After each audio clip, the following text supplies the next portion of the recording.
Cougar Cassius Rifle TV. We're at McKRAY here. Oh, so take your fancy there, Dave?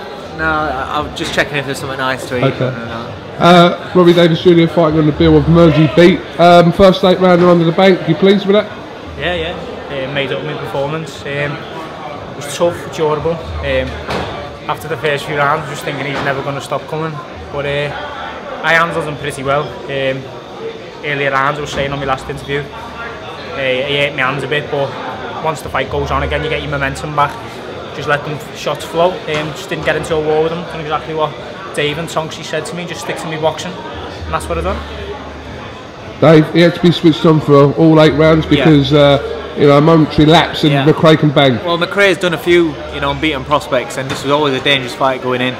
We knew that, you know, Robbie's first 8 rounder as well, so he had to stay focused all the way through. The main thing that we said is stay concentrated, no matter what, no matter how much you find you're peppering him, don't switch off. And I thought he was punch perfect. Some of the little moves that he does, I think it's brilliant. I think he's got a lot of class, a lot of ability, and the experience that he's picking up against these fighters that are coming to win are invaluable. It's so much different to having a guy that's just stood in front of you, trying to get through motions. You know, somebody that's trying to take your head off and trying to take you out. You know, you keep switched on. You know, it'll do him a world of good when he starts stepping up into title fights.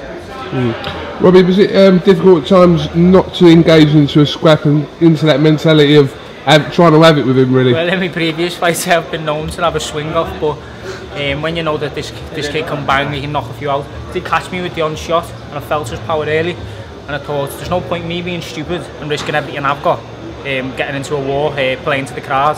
So I just stuck to what I was told, stuck to my boxing, let the shots flow. I was made up with my performance. Dave, obviously important, you know, not to rush him. There's no need to rush him at the moment. Just building him up at his own pace. So what's next for him?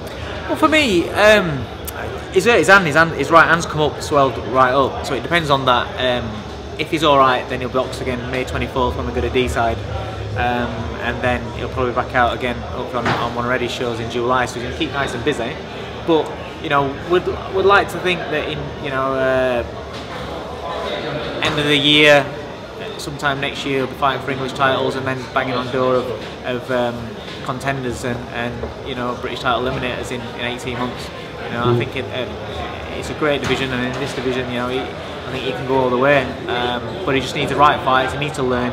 A lot of fights where, like I said, people come in trying to take his head off. You know, different styles, but he's showed a lot of class moves, and he shows that he can adapt.